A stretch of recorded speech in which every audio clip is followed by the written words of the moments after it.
మహాప్రళయం రాబోతుందా? ఈరోజు early morning 7:30 సమయంలో భూకంపం వచ్చింది. అసలు ఈ భూకంపం దేనికి సంకేతం? ఒక్క చోట కాదు, పలుచోట్ల విశాఖపట్నం, విజయవాడ, హైదరాబాద్.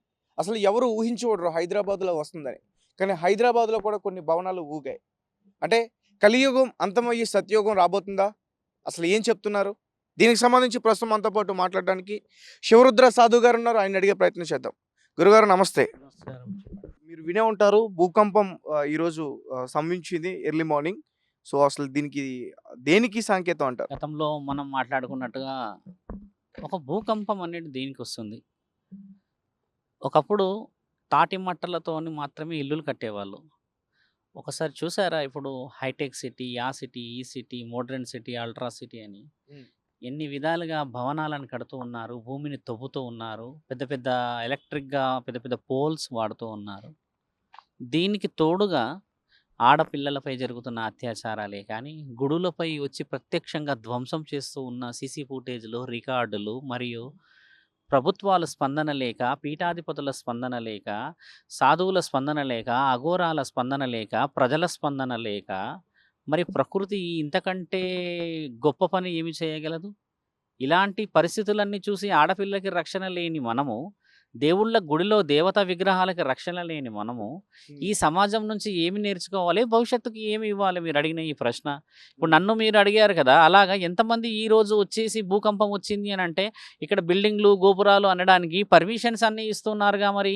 హ్మ్. ఇలా కట్టకూడదు, అలా కట్టకూడదు అని మొన్న హైడ్రా అని చెప్పేసి ప్రభుత్వాలొచ్చి తీశాయి కదా! హ్మ్. ఇప్పుడు అలాంటి ఎన్నో భవనాలు నీటి సముదాయం లేకుండా నీటిని ముంచేసేసి, చెరువులు మూసేసేసి, ఎన్నో చేసిన ఘన చరిత్ర కలిగిన భారతదేశం ఇది మనది. ఎంతమంది అపంశుభం తెలియని అమాయకుల ఇల్లు కూలిపోలేదు. ఎంతమంది కుటుంబాలు రోడ్డున పడలేదు. భూకంపం వచ్చింది అనంటే మరి భూమికి మీరు ఎంతటి భారమైన పనులు చేస్తున్నారు ఈరోజు? బరువులు పెడుతున్నారుగా. సరే ఎంతటి బరువు పెట్టినా, ఏం పెట్టినా కూడా అఘాయిత్యాలు చూసారా? ఆడపిల్లలపై అఘాయిత్యం కామంతో, పైశాచికత్వంతో, మద్యంతో, మత్తుతో. హ్మ్. అది కాకుండా ముఖ్యముగా భారతదేశకి ఎంతో చిహ్నమైన విగ్రహాలపై ధ్వంసమా? కాళ్ళతో ఒకడు తంతే, ఇంకొకడొచ్చేసి బట్టలన్నీ తీసేసి, ఇంకొకడొచ్చి కళ్ళు పీకేసేస్తూ ఉంటే కూడా న్యాయ నిర్ణయం లేని ప్రభుత్వంలో ఉన్నాముగా మనము. మరి ఇలాంటి చాలా చాలా చాలా విషయ వివరణలు ఒక సందేహాన్ని తీసుకోవాల్సొస్తుంది. ఒకవైపు బంగ్లాదేశ్‌లో మీరన్నట్టుగా హిందువులపై దండయాత్రలు. హిందువులని ఏమో చేస్తున్నారని. కేరళలో ఏదో గొడవలు. ఇంకెక్కడో ఎక్కడో ఈరోజు ఈ సమయంలో ముఖ్యంగా మాట్లాడుకుంటే అందరూ ఐక్యతగా హిందువులందరం కలిసి ధర్నా చౌక్ దగ్గరికి వెళ్ళాలి, చెయ్యాలి, మాట్లాడాలి అనంటే ఎంతమంది హిందూ సోదరులు, ఎంతమంది హిందూ సోదరీమణులు, ఎంతమంది పీఠాధిపతులు, ఎంతమంది సాధువులు, ఎంతమంది గురువులు, ముఖ్యంగా పురోహితులందరూ ఏకమయ్యారు చెప్పండి. ఎవరు ఏకం కాని సమక్షంలో ఎవరొచ్చి కాపాడతారు చెప్పండి మిత్రా? ఈరోజు భూకంపం వచ్చిందంటే ప్రాణభయమైందా మనందరికీ? ఏ అక్కడ ముత్యాలమ్మ తల్లి గుడిలో తన్నినప్పుడు ప్రాణభయం కాలేదా ఎవరికి? ఆడపిల్లలని అత్యాచారం చేసేసిన కలకత్తాలో మమిత లాంటి, భవిష్య లాంటి ఆడపిల్లలని అత్యాచారం చేసిన ఆ మొనగాళ్ళని పట్టుకోలేని మనము ఈరోజు ప్రాణభయం వచ్చేసిందని భూకంపం గురించి మాట్లాడుతున్నామా? ఇలాంటి భూకంపం నన్ను అడిగితే మిత్ర ఒక్కసారి వచ్చేసి అందరిని ముంచేసి కలియుగం మునిగిపోతే బాగుండు కదా! ఆడపిల్లలని, అమాయకులని, చిన్న చిన్న పిల్లలని, యువతీ యువకులని అలాంటి స్థితిలోనా మనం చూడడానికి ఉన్నాం ఇక్కడ? హ్మ్. మన గౌరవం ఏమిటి? మన అంటే సాంప్రదాయం ఏమిటి? మనం చేస్తున్న పరిస్థితులేంది ఇక్కడ? భూకంపం రాగానే ఈరోజు ఛానల్ వాళ్ళు ఇంటర్వ్యూస్ తీసేసుకుంటున్నారే భలే! ప్రాణం మీదకొచ్చిందనా? మరి ఆ రోజు ప్రాణం మీద లేదా? మీ శాస్త్రం అసలు ఏం చెప్తుంది? ఈసారి వస్తుందా? అంటే వాళ్ళు ఆ భూకంప రిపోర్ట్స్ కూడా బయటకొచ్చాయి. వచ్చే ఈ వారంలో కూడా భారీగా వచ్చే అవకాశాలు ఉంటాయంటూ కూడా చెప్తున్నారు. భూమికి భారమేంట? శాస్త్ర ప్రకారంగా చూసుకుంటే అసలు ఏమవుతుంది?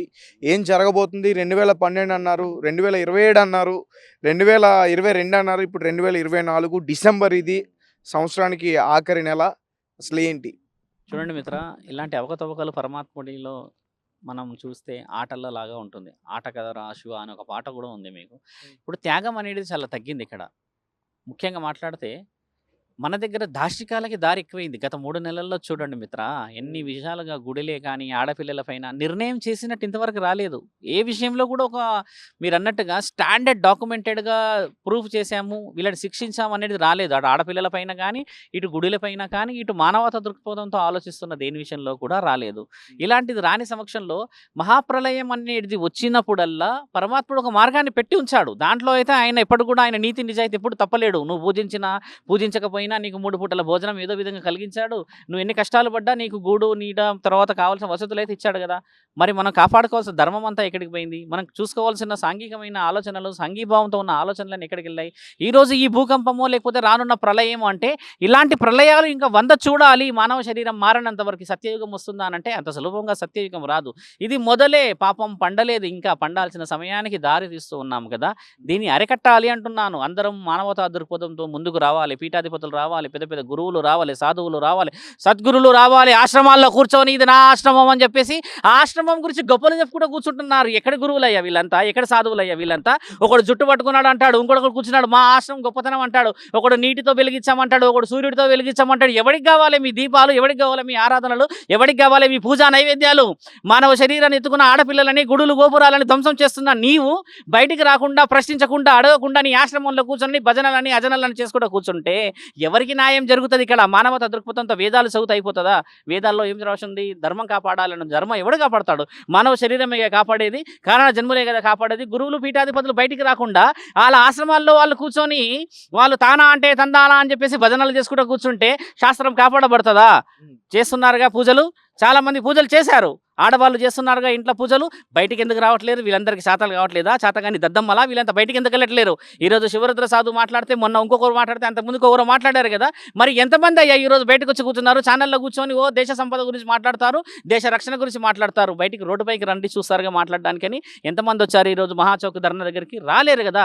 రాకపోవడం చేత కూర్చొని వాళ్ళు అక్కడ నుంచి దైవం గురించి, దైవ ఆదిమైన శక్తి గురించి మాట్లాడితే అలాంటి వాళ్ళు మాట్లాడడానికి, కూర్చోడానికి తప్పితే పని చేయడానికి రారు కదా మిత్ర. అలాంటి వాళ్ళని ఎందుకు? అలాంటి వాళ్ళ ఉపయోగం ఏమిటి? ఒక గురువులు సాధువుల వల్ల లక్షణం ఏమిటి? బయటికి రాకుండా నన్ను ఇంటర్వ్యూ చేస్తున్నారు కదా.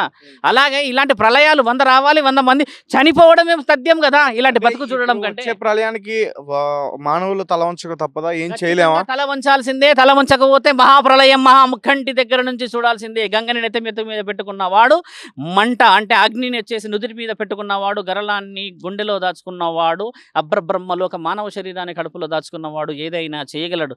ఇది సృష్టి మాత్రమే మిత్ర. మీరన్న భూకంపము, మీరన్న ఈ ప్రళయము, మీరన్న ఈ వర్షము, సృష్టిని సృష్టించిన వాడికి ఎంత శక్తి ఉంటుందో రుజువు చేయాలి.